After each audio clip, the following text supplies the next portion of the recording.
परिवार की इस व्यावसायिक मीटिंग में इस मंच की तरफ से, अपनी तरफ से, अपने तमाम साथियों की तरफ से मैं आप सभी का वेलकम करता हूं, स्वागत करता हूं। आप सभी लोगों ने मौसम खराब होते हुए भी यहां आए और इस व्यवसाय की जानकारी ली।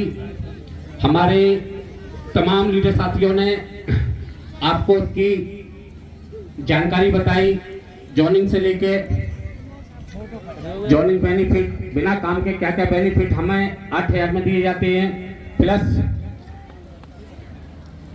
गारंटी, बीमारियों से बचाओ, प्लस जो इंसेंटिव हासिल करा लोगों ने, किस तरीके से इंसेंटिव हासिल होता है। तो पहली लेवल से लेकर 18 लेवल तक जो लोगों ने पार करी उसके अनुभव भी आपके बीच में रखे, बताए और आपने उनका स्वागत सम्मान किया तालियों के साथ। तो मैं चाहता हूँ एक बार आप जिनको अपने घरों पर छोड़ के आए, जो आपसे एक उम्मीद लगा के बैठे हैं कि हमारे माँ, हमारे बाप, हमारे भाई, हमारे बहन, हमारे परिवार के सदस्य किसी बिजनेस की जानकारी करने के लिए जा रहे हैं और वहां से कोई जानकारी लेके आए और उस कार्य को पूरी तरीके से ईमानदारी के साथ, लगन के साथ, मेहनत के साथ करें और आने वाले चंद सालों में हमारा भी जीवन बदले। जो आपसे एक उम्मीद लगा के बैठे हैं, आपके बच्चे, आपके माँ बाप, आपके भाई बहन, तो अपने उस निजी परिवार के लिए बहुत जोरदार तरीके से तालियां हो जाएं।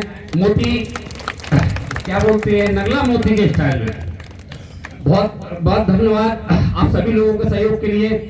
और बताने के लिए मैं बताऊं, कोई विशेष खास चीज नहीं है, फिर भी अगर माइक मेरे हाथ में आया है तो 2 से 5 मिनट मैं जरूर आपके लूंगा। और उसके बाद जिसको आप देखने आए हैं, जो आपका प्लानर है, जो आपके सीनियर हैं या जो आपके पड़ोसी भी हो सकते हैं, रिश्तेदार भी हो सकते हैं, जिन्होंने आपको आज बोला होगा कि जो मीटिंग लगने जा रही है वहां नथु सिंह जी को 1,11,111 का चेक आस्था मंच से दिया जाएगा। तो आज की इस मीटिंग के हमारे मेन हीरो और उन्हीं की वजह से हम लोग आप लोगों के बीच में आए हैं।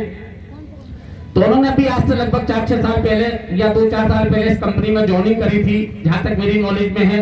और ज्वाइनिंग करने के साथ कुछ दिन मेहनत करी और मेहनत के बाद उन्होंने वो काम बंद करा, किसी उलझन की वजह से, परेशानी की वजह से, जो भी दिक्कतें रही हो वो मुझे ज्यादा जानकारी इसके में नहीं है। लेकिन फिर दोबारा से उन्होंने इस काम का बीड़ा उठाया और दोबारा से इस काम को शुरू करा और जहां 4 साल पहले रुका था काम, वहीं से ये काम दोबारा शुरू हुआ।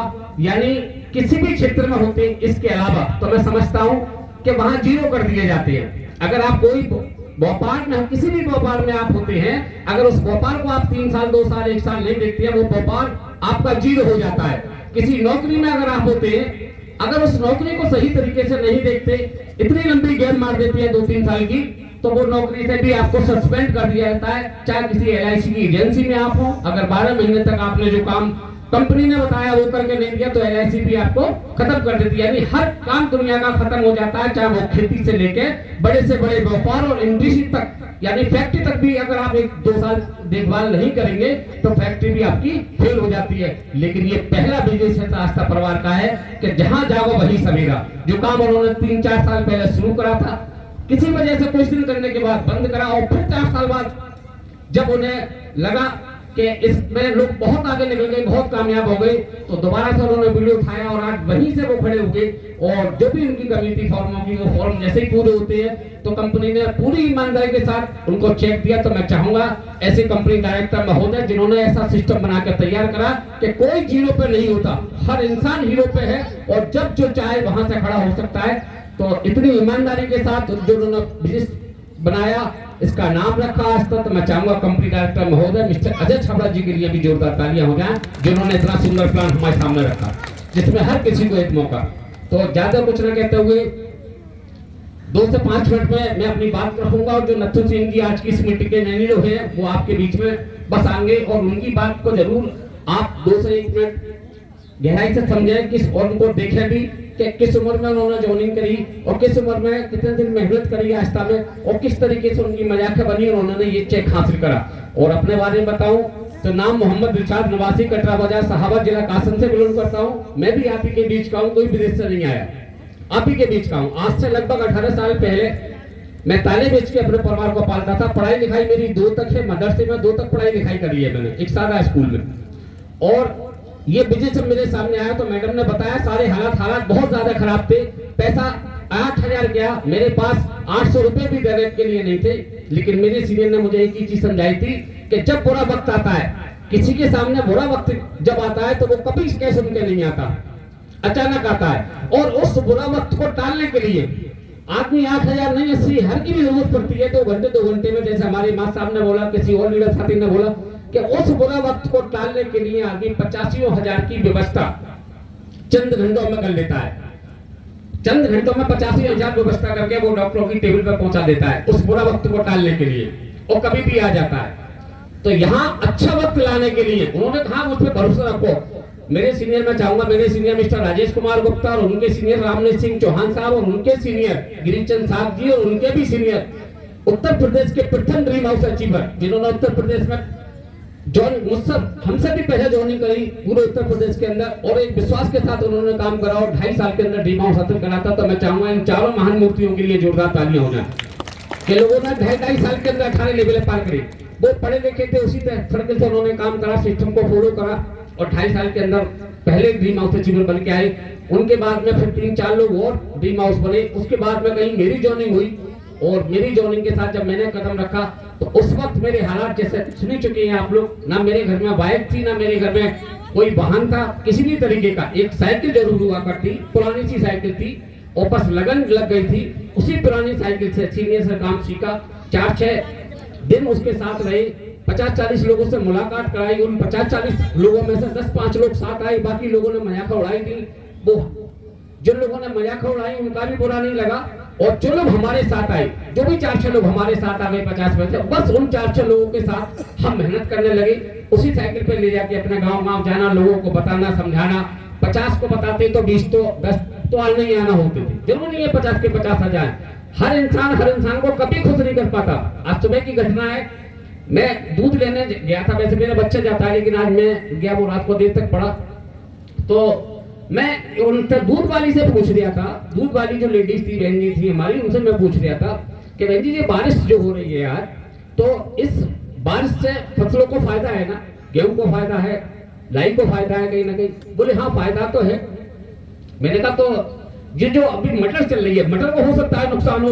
तो बोली हाँ। उन्होंने एक चीज बोली कि भगवान सबको तो खुश नहीं कर सकता, किसी को तो नुकसान होगा। तो यहाँ जब हम आस्था प्लान लेके जाते हैं लोगों के बीच में, तो हर इंसान के नसीब में पैसा नहीं होता। यही बात सही है। हम लोग अपना मन को छोटा कर लेते हैं। अगर हम यहाँ बैठे हुए हैं, अगर कुदरत ने हमको ये बिजनेस दिया, ये प्लान दिया, तो हमारे दिमाग में आना चाहिए। हम जब लोगों से मिलेंगे और लोगों को अगर दिमाग में नहीं आता तो हम इस काम को क्यों छोड़ते हैं, ये हमें सोचना चाहिए। बहुत सारे होशियार लोग मिलेंगे आपको, बहुत सारे इंटेलिजेंट लोग मिलेंगे आपको, लेकिन आपको सोचना है। और होशियारों के बारे में मैं आपको 2 किस्से सुनाऊंगा, छोटे छोटे, 1-1, 2-2 मिनट के हैं। उन होशियार लोगों की हालत एंड क्या होती है। तो पहला किस्सा है, एक बहुत होशियार आदमी, पढ़ा लिखा होशियार था और पैसे वाला था, घूमने के लिए जाता है विदेश, गोवा जाता है। मतलब गोवा गया और जाने के बाद में उसने एक नाको वाले को करा समुद्र घूमने के लिए कि समुद्र की शेर करेंगे नाव में बैठ के, और उसके अंदर बैठा। वो नाव के अंदर, नाव वाला नाव लेके चलता है।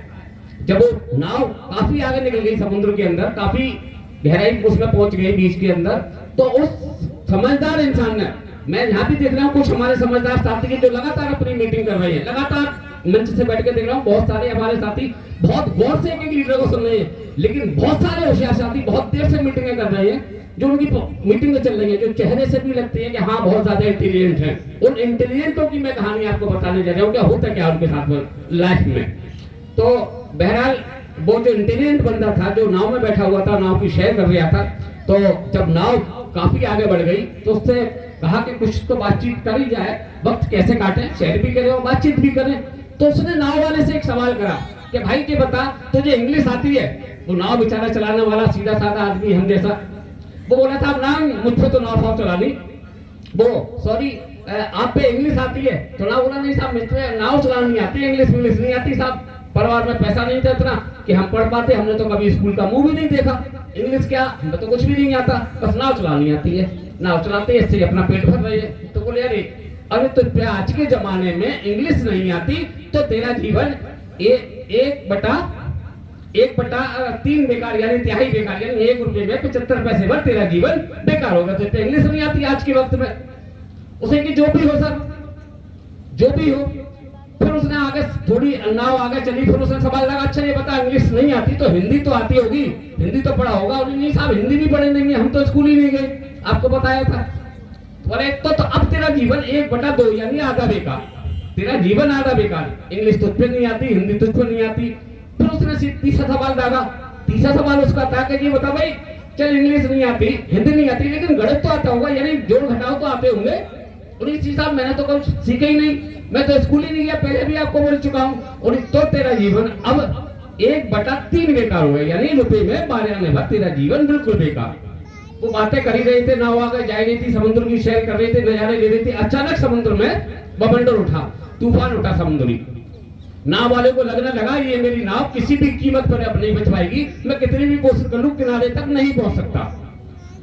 तो उसने कहा जब नाव मेरी किनारे पर नहीं पहुंच सकती, मैं इसको लेकर किनारे पर नहीं आ सकता। तो उसने, जो समझदार लोग थे, पढ़े लिखे लोग थे, जो बैठे हुए थे उसमें सज्जन साहब, उन सज्जन से एक सवाल करते हैं कि भाई ये बताओ तुम्हें तैरना आता है? तो वो सज्जन जो पढ़े लिखे थे, बहुत ज्यादा समझदार थे, नहीं साहब तैरना तो मुझे आता ही नहीं। तो उसने कहा अब तेरी 100% जीवन बेकार। समझ नहीं खेल को? वो तो कूदा और पार निकल गया किनारे पे और वो डूब गए। तो काफी समझदार लोगों के जो हालत होती है वो यही होती है। यहाँ भी हमारे बहुत सारे साथी बहुत ज्यादा समझदार हमें नजर आ रहे, जिन्होंने लगातार मीटिंग अपनी करी है, पीछे खड़े होकर काफी देर से मीटिंग कर रहे हैं, बहुत ज्यादा समझदार है, मैं समझता हूँ। और मैं वादा करके जाता हूँ यहाँ कि अगर नथू सिंह जैसे सीधे साधे लोग इस सिस्टम में पूरी तरीके से लगे रहते हैं तो आज वो सिल्वर बन के आपके बीच में आ रहे हैं चंद मिनटों में, और चंद महीनों के अंदर अंदर वो गोल्डन बन के भी इस मंच पे आएंगे, और चंद महीनों में डायमंड बन के और टीम बन के भी आपके बीच में आएंगे। मकसद ये है कि हमें टिके रहना है। तो मैं चाहूंगा एक बार नथू सिंह और उनकी पूरी फैमिली और उनके पूरे टीम के लिए और उनके गांव के सम्मान में बहुत जोरदार तालियां हो जाएं, जो आज की इस मीटिंग के मेन हीरो है। और दूसरी एक छोटी सी कहानी और आपको बताऊंगा, उसके बाद आज की मीटिंग के मेन हीरो आपके बीच में आएंगे। दूसरी कहानी ये है कि एक साहब मंदिर बना हुआ था एक जगह नया, उसमें मूर्ति की स्थापना होनी थी। उन साहब ने मूर्तिकार के पास जाते हैं और एक ऑर्डर देते हैं मूर्ति बनाने का ऑर्डर देते हैं कि एक बहुत अच्छी भगवान की मूर्ति बनाइए और हम मंदिर में उसको रखना चाहते हैं। मूर्तिकार गया और मूर्तिकार ने एक पत्थर उठाया और उस पत्थर पे चोट मारी। तो जैसे ही पत्थर पर चोट मारी, पत्थर चीख पड़ा कि न मुझे दर्द हो रहा है, मुझे तकलीफ हो रही है। उसने उस पत्थर को छोड़ दिया। दूसरे पत्थर पे को उठाया, उसने चोट मारी, वो सह गया। दूसरी चोट मारी, वो सह गया। तीसरी चोट मारी, वो सह गया। यानी उस पत्थर को उसने काट के इतनी चोटें उसमें पड़ी कि नाक कान आंखों और भगवान की मूर्ति बनके तैयार हो जाती है। चोटें पड़ी तभी तो मूर्ति बनी। तो चोटें पड़ने के बाद में जैसे ही वो मूर्ति बनकर तैयार हो जाती है, जिसने ऑर्डर करी थी मूर्ति वो लेने आता है मूर्ति, और उसको मूर्ति को उठाने के लिए पहुंचा। उसके बाद उसने देखा काफी आलीशान शानदार भगवान की मूर्ति बनी हुई है। उसने उस मूर्ति को उठाया, उसका पेमेंट उसे करा जिसने उस मूर्ति को बनाया। और मूर्ति उठाने के बाद जैसे ही वो चलने का हुआ तो उसे एक पत्थर और पड़ा दिख गया, जो एक दो चोट जो पड़ी थी इस पे हथौड़ी की, वो सह न सका था। बोला मुझे छोड़ दो, मुझे माफ कर दो। उसने छोड़ दिया था, माफ कर दिया था, वो पड़ा हुआ था साइड में। तो जो लेने आया था मूर्ति, उसने कहा ये मूर्ति तो खूबसूरत है, लेकिन ये पत्थर जो पड़ा हुआ है ये भी काम आएगा। ये काहे के काम आएगा? नारियल फोड़ने के काम आएगा। जो लोग जब भगवान को नारियल फोड़ कर चढ़ाए करेंगे तो उसके लिए पत्थर चाहिए। उसने उस मूर्तिकार से पूछा ये पत्थर तुम्हारे किसी काम का है? बोले नहीं साहब, ये मेरे किसी काम का नहीं है, ये छोटे नहीं झेल पाया, ये मेरे किसी काम का नहीं है। आप इसे ले सकते, हमसे ले सकते हैं कि हाँ ले जा, कि ये मतलब नारियल फोड़ने के काम आएगा, हम इसको मंदिर के दरवाजे पे लगा देंगे। उस पत्थर को मंदिर के दरवाजे पे लगाया गया। मूर्ति की स्थापना मंदिर के अंदर करी गई, वो भी पत्थर था। जब मूर्ति की स्थापना मंदिर के अंदर हो जाती है, लोग आते हैं, फूल मालाएं चढ़ाते हैं, दूध चढ़ाते हैं, मूर्ति को स्वागत करते हैं, नमन करते हैं, और जो नारियल लेके आते हैं भगवान पर चढ़ाने के लिए, मूर्ति पर चढ़ाने के लिए, तो उस पत्थर पे घास से नारियल फोड़ते हैं, यानी एक जाए और दूसरा नारियल फोड़े। अब वो पूरी जिंदगी उस पे नारियल फूटते रहे और पूरी जिंदगी उस पे फूल चढ़ते रहे। पत्थर दोनों ही एक थे। एक बार अगर वो चोट झेल लेता वो छैली हथौड़े की चोट 1 हफ्ते 2 हफ्ते या 1 महीने 2 महीने जब तक मूर्ति बनकर तैयार नहीं हुई थी, तो अगर वो चोट झेल लेता तो उस पर भी पूरी जिंदगी फूल मालाएं चढ़ती। तो यही आस्था का बिजनेस है कि एक बार आपने जो चोट झेल ली, जिस तरीके से लोग आपको कहते हैं, आप लोगों की बातों में ना आए, आप हमारी भी बातों में ना आए, आप अपने दिल की सुने, आप अपने दिल की सुने। जहां शक हो आपको उस शक को मिटाएं सबसे पहले, और दिल की सुने, और फिर पूरे मन से कर ले। माननी नहीं है हमें आस्था बनाना अच्छा है, हम यहां से एक ठान के उठ के जाएं कि मुझे ड्रीम हाउस बनना है। दुनिया कुछ भी कहे, कैसे भी कहे, जब तक मेरा ड्रीम हाउस पूरा नहीं हो जाता मैं इस काम को किसी भी कीमत पर नहीं छोड़ेंगे। कितनी मुसीबत आए, कितनी भी संकट आए, हम इस काम में लगेंगे। जब तक हमें सक्सेसता नहीं मिलती, जब तक हमें कामयाबी नहीं मिलती, और जब तक हम ड्रीम हाउस नहीं हो जाते, तो दुनिया की कोई ऐसी ताकत नहीं है जो आपको ड्रीम हाउस बनने से रोक सके।